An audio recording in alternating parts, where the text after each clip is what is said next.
Assalamualaikum warahmatullahi wabarakatuh. Bagaimana anak-anakku kelas 5 yang saya cintai? Bagaimana kabarnya, sehat? Alhamdulillahirabbil alamin, semuanya sehat. Ada yang gak masuk? Alhamdulillah masuk semua. Ya, anak-anak, sekarang kita lanjutkan pelajarannya pendidikan agama Islam dan budi pekerti. Bahwasanya kali ini akan Pak Guru menjelaskan tentang pedoman transliterasi Arab Latin. Bahwasanya huruf yang Arab yang dikenal dengan nama hijaiyah itu bisa ditransliterasinya dengan Latin. Kalau huruf alif itu tidak bisa dilambangkan. Kalau huruf ba bisa dilambangkan dengan huruf B, huruf latinnya B. Jadi huruf ta dan seterusnya itu yang seperti anak-anak lihat di PowerPoint di depan, bahwasanya huruf T, huruf ta itu bisa ditranslasikan dalam bahasa Indonesia itu T sampai dengan huruf H. Itu ya anak-anak, sudah jelas? Ya, terima kasih.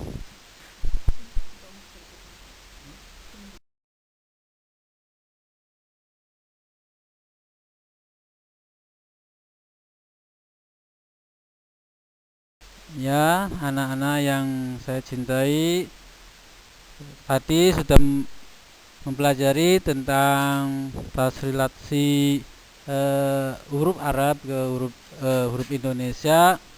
Jadi kita lanjutkan pelajarannya, yaitu mengaji surat At-Tin.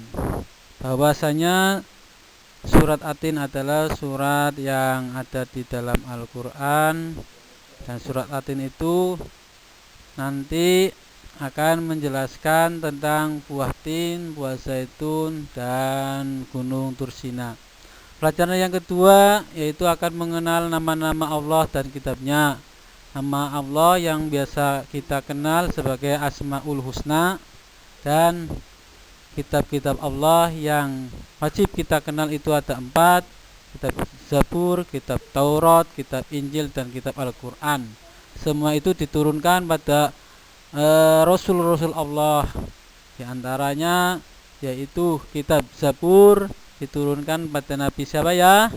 Oh ya, betul. Ya, kitab Taurat Nabi siapa? Ya, bagus. Dan kitab Injil Nabi, oh ya, oke, Nabi Isa. Dan yang terakhir yaitu kitab Al-Quran, yaitu kitab untuk menyempurnakan semua kitab yang Allah turunkan ke bumi ini, yaitu kitab Al-Quran diturunkan oleh Allah kepada Nabi Muhammad SAW. Pelajaran yang ketiga nanti kita akan mempelajari siap menjadi anak soleh. Jadi nanti kita akan mempelajari siap menjadi anak soleh. Nanti anak-anak belajar bagaimana menjadi anak soleh, apa hukumnya, dan bagaimana pahalanya. Berikutnya ya terima kasih. Nanti kita lanjutkan pada pelajaran berikutnya, yaitu kita akan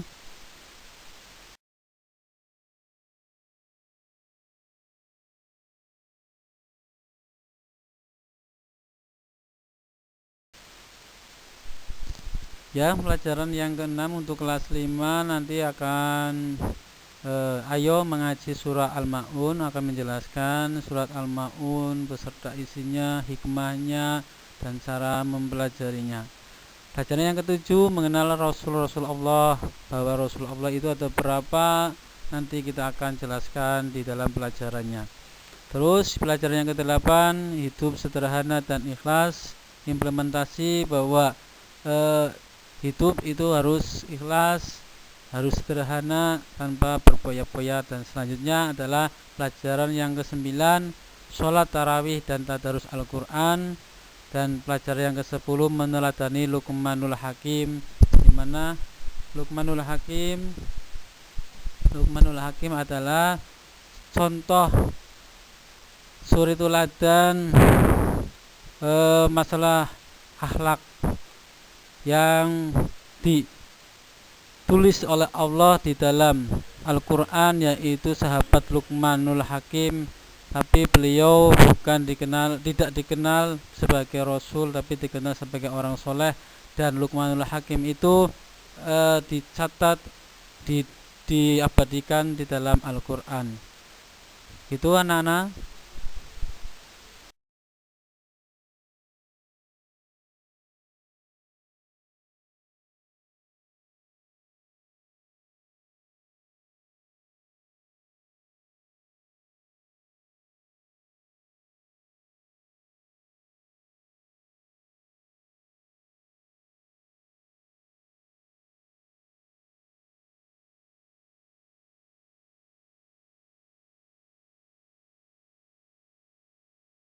Oke anak-anak, kita mulai saja pelajaran siap menjadi anak soleh. Bahwasanya Nabi Muhammad SAW diutus ke dunia untuk menyempurnakan akhlak, yakni membimbing manusia agar memiliki akhlak mulia. Innama bu'istu li utama mimma karimal akhlak. Rasulullah SAW adalah teladan utama bagi umat Islam. Semua perkataan dan perbuatannya sangatlah terpuji. Sebagai umatnya, kita wajib meneladani akhlak Rasulullah dengan selalu membiasakan berperilaku terpuji. Di antara akhlak terpuji yang dapat kita terapkan dalam kehidupan sehari-hari adalah jujur, hormat, patuh kepada orang tua, guru, keluarga. Itulah di antara akhlak mulia yang harus dimiliki oleh anak-anak soleh. Apakah kelas 5 ini ada yang bisa memberikan contoh bagaimana menjadi anak soleh? Ada? Oh ya, benar. Anak soleh itu adalah harus jujur kepada orang tua, jujur kepada guru, jujur kepada teman, dan jujur kepada Allah Subhanahu wa Ta'ala. Harus jujur, ditanamkan semenjak dini. Kita harus mempunyai sifat jujur agar kita menjadi anak yang soleh. Yang pertama, yang kedua, hormat dan patuh kepada orang tua, guru, dan keluarga. Guru juga termasuk orang tua kalian. Orang tua di sekolah itu guru. Kalau orang tua di rumah itu ibu dan ayah. Iya, dan selanjutnya kita harus patuh dan taat kepada keluarga. Pada keluarga itu kakak, pada nenek, pada kakek. Yang satu keluarga dengan kita harus hormat dan patuh pada mereka. Nanti kalau itu bisa dilaksanakan, itu berarti kita bisa menjadi anak yang soleh.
Ya Nana, ini adalah kita melanjutkan pelajaran berikutnya, yaitu kejujuran. Apa itu arti jujur? Kita akan bahas pada kali ini bahwa kejujuran adalah sesuatu yang mahal harganya. Orang yang jujur adalah orang yang memiliki harga diri yang tinggi. Kejujuran seorang merupakan cerminan dari akhlaknya yang terpuji. Jujur adalah sebuah perilaku berpegang teguh pada kebenaran. Orang yang jujur ucapan dan perbuatannya selalu benar. Dia tidak mau mengucapkan sesuatu yang berbeda dari kenyataan. Dia juga tidak suka berbohong karena kebohongan merupakan sifat yang tercela. Orang yang jujur percaya bahwa Allah melihat semua perilaku dan ucapannya. Kejujuran adalah bukti keimanan dan ketakwaan seseorang. Jadi kita dalam kehidupan sehari-hari harus jujur, baik pada diri kita sendiri, orang lain, dan kepada Allah. Karena sifat jujur itu adalah yang bisa membawa kita ke dalam kehidupan yang mulia, kehidupan yang di sisi Allah mulia. Itu adalah sifat jujur.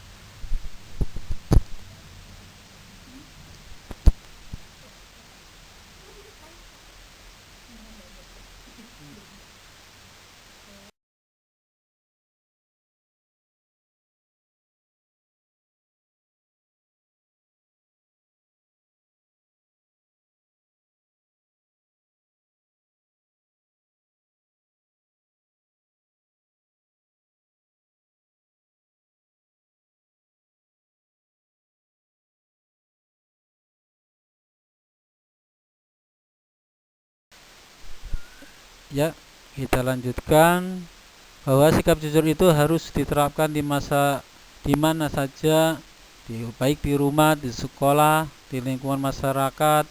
Jujur tidak mengenal waktu dan tempat. Di mana saja kita berada, kita harus bersikap jujur.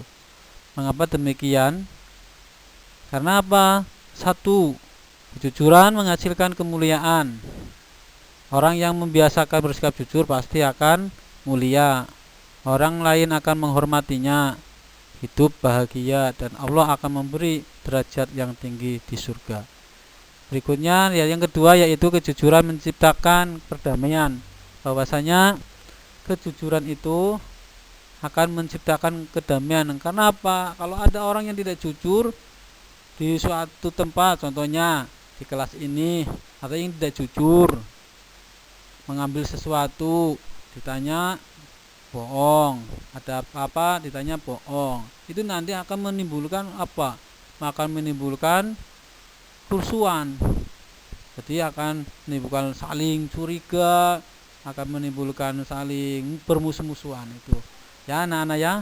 Berikutnya apa? Kejujuran mempererat persaudaraan. Bahwa kejujuran itu akan mempererat. Jadi orang yang jujur pasti disenangi orang lain sehingga banyak temannya.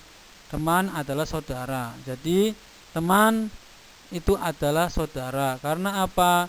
Karena akhul muslim minal muslim. Betul ya, pinter-pinter ya anak kelas 5. Bagus. Ya, jadi saudara seiman dan setakwa itu berarti adalah saudara. Orang yang seiman itu adalah saudara. Makin banyak saudara hidup kita akan makin mudah. Setiap saudara akan saling membantu, saling menolong, saling mengisi. Itu adalah hikmah daripada sifat jujur.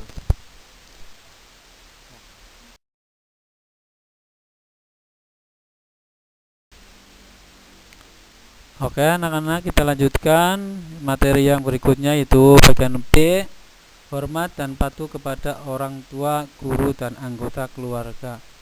Bahwasanya manusia tidak dapat hidup sendirian karena manusia sebagai dwi tunggal, yaitu ditunggal antara sosial dan dia membutuhkan bantuan orang lain dalam kehidupannya. Inilah sebab setiap orang harus saling menghormati. Sikap hormat harus dilakukan kepada semua orang, baik orang tua, anak muda maupun anak kecil, mereka semua adalah makhluk ciptaan Allah yang kedudukannya sama dengan kita. Menghormati orang lain sama artinya menghormati diri sendiri. Jadi kita harus menghormati.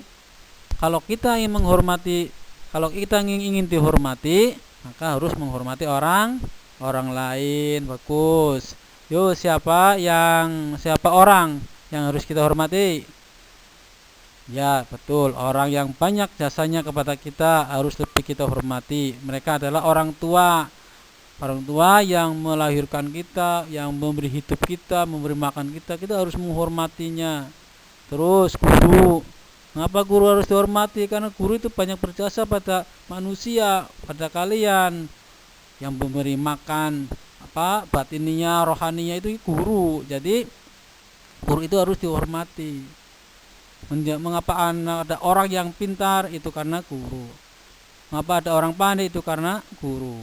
Dan anggota keluarga kita harus kita hormati juga. Mereka banyak membantu kehidupan kita.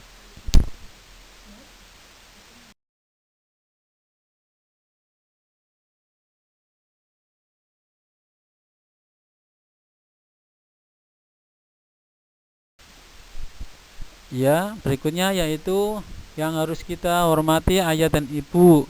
Karena ayah dan ibu adalah orang pertama yang berjasa kepada kita. Ibu mengandung kita selama 9 bulan lebih dengan penuh kepayahan. Ibu melahirkan kita, merawat dan mengasuh kita dengan tiada pernah bosan. Ibu melahirkan kita dengan itu antara hidup dan mati, taruhannya nyawa. Ibu melahirkan kita ya. Demikian juga ayah juga orang yang tiada lelah bekerja setiap hari untuk menafkahi kita, mencari uang untuk memberi nafkahi kita, memberi nasi, memberi makanan, membeli apa saja. Itu kan ayah yang membuat mencari uang, mencari nafkah untuk kehidupan kita sekeluarga. Pergi pagi pulang sore dengan harapan keluarganya hidup sejahtera. Meskipun lelah, ayah tetap giat bekerja. Semua itu adalah wujud kasih sayang ibu dan ayah kepada anaknya. Ayah dan ibu adalah orang pertama yang harus kita hormati. Semua nasihatnya wajib kita patuhi. Seorang anak tidak boleh membangkang kepada orang tua ataupun bersikap tidak sopan kepada mereka. Anak yang membangkang disebut anak durhaka. Orang kedua yang harus kita hormati adalah guru. Mereka adalah orang tua kita di sekolah. Guru sangat besar jasanya karena membimbing kita menjadi anak yang berilmu. Kita bisa membaca, kita bisa menghitung, kita bisa mengetahui mana yang baik dan mana yang benar. Kita bisa memiliki keterampilan. Semua itu karena berkat jasa guru. Maka guru wajib dihormati. Itu ya.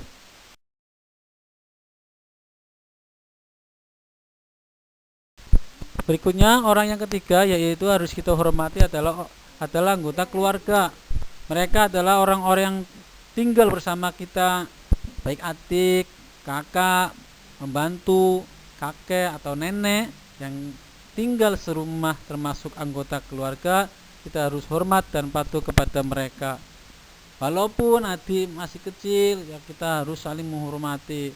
Yang kecil menghormati yang besar, yang besar menghargai yang kecil, yang tua menghargai yang kecil menghormati yang tua. Jadi anggota keluarga adalah orang yang setiap hari kita temui. Kita selalu membutuhkan mereka baik ketika sehat maupun sakit. Sebagai sesama anggota keluarga harus menjaga kerukunan dan kasih sayang. Kita harus hormat kepada kakak karena dia lebih tua dari kita. Kita harus sayang kepada adik karena dia lebih muda dari kita. Bimbinglah dia dengan penuh kasih sayang.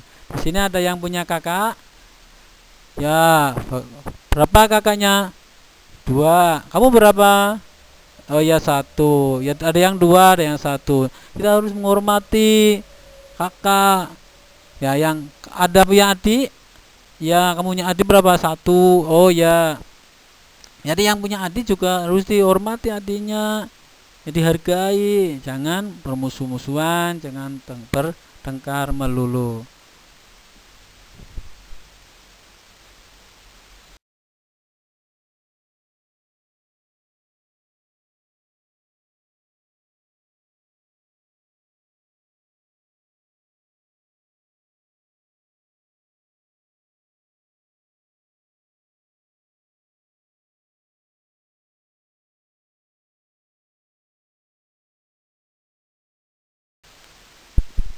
Berikutnya materi bagian C, indahnya saling menghargai.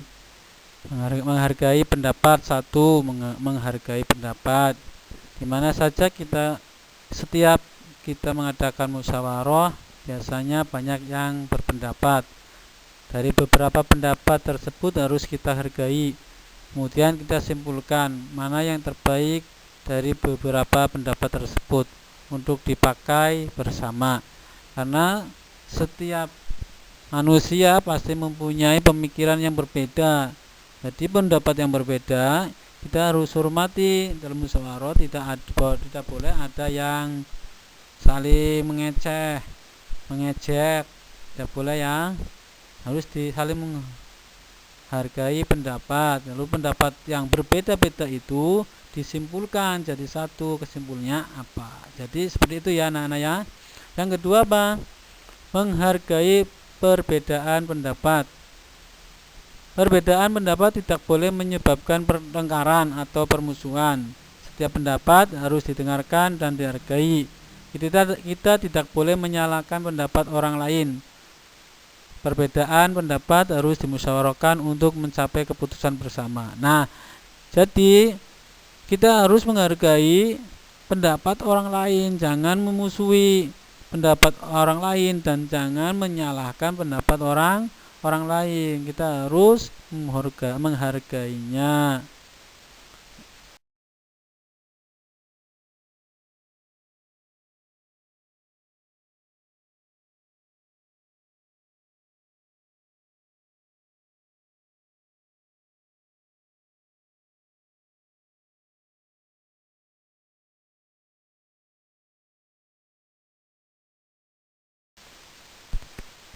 Oke anak-anak, berikutnya bagian materi yang ketiga yaitu cara menghargai pendapat orang lain.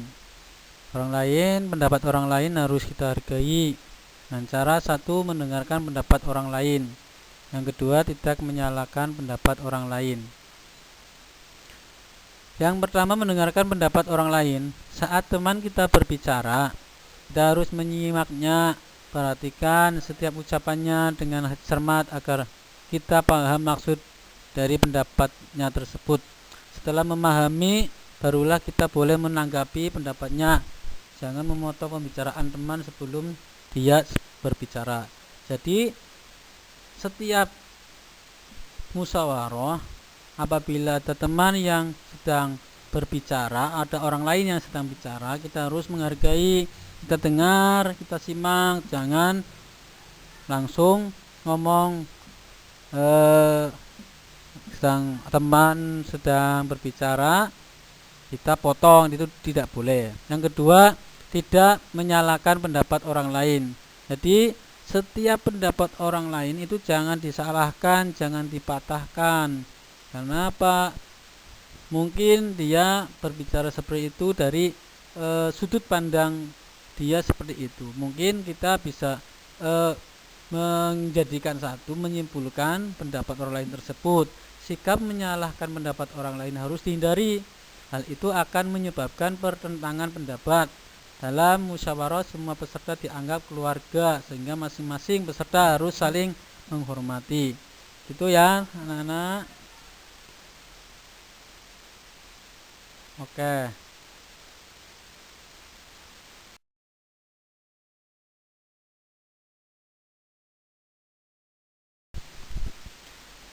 Ya, berikutnya cara menghargai orang lain. Yang ketiga, yang bagian C itu menyanggah pendapat dengan santun. Kalau toh pendapat orang lain itu tidak sesuai dengan tema yang dibicarakan, jangan disanggah dengan marah, jangan disanggah dengan keras. Jadi kita harus menyanggah dengan santun. setidaknya ketidaksetujuan terhadap pendapat orang lain harus disampaikan dengan cara yang santun. Gunakanlah perkataan yang sopan. Misalnya, maaf, saya tidak sependapat dengan kamu, atau saya punya pendapat lain yang berbeda. Perkataan yang santun adalah wujud menghargai pendapat orang lain, meskipun pendapat kita berbeda. Orang tidak merasa disalahkan, semua orang harus terbuka dengan pendapatnya. Jadi tidak ada yang merasa disakiti hatinya, tidak ada yang merasa dikucilkan, tidak ada yang merasa dihina. Itu ya anak-anak ya. Berikutnya yang keempat, yang D, mendukung pendapat yang benar. Semua pendapat teman yang harus didengarkan dan diterima, namun pendapat yang dipilih menjadi keputusan bersama adalah yang paling benar.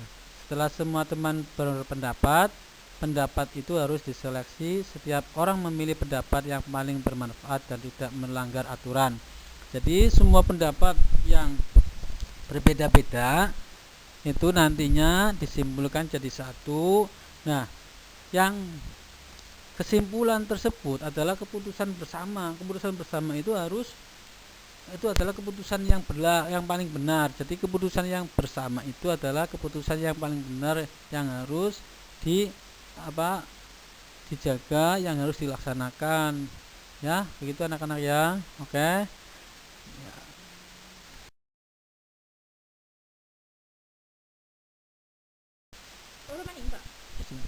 Ya.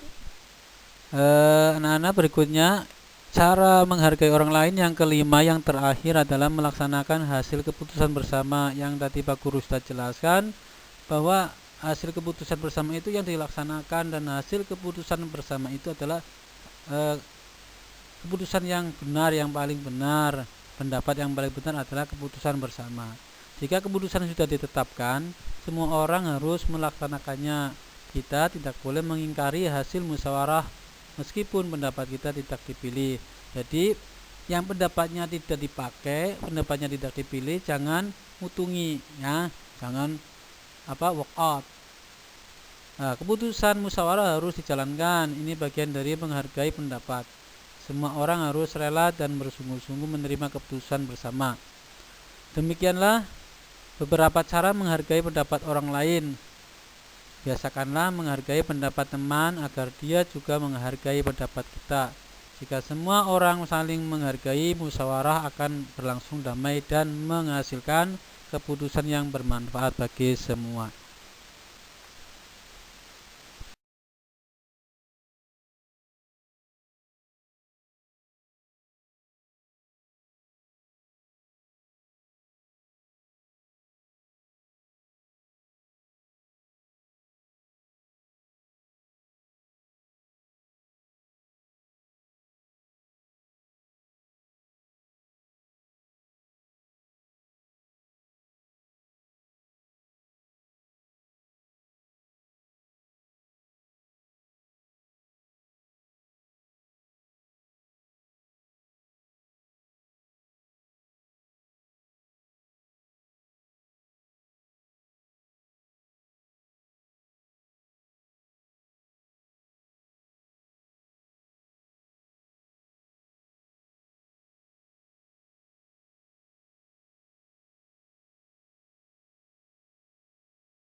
Ya, terima kasih anak-anakku yang saya cintai, bahwa pelajaran pendidikan agama Islam dan budi pekerti di hari ini cukup sampai sekian. Semoga ilmu yang Pak Guru bacakan tadi, Pak Guru berikan tadi bermanfaat. Amin amin ya robbal alamin. Assalamualaikum warahmatullahi wabarakatuh.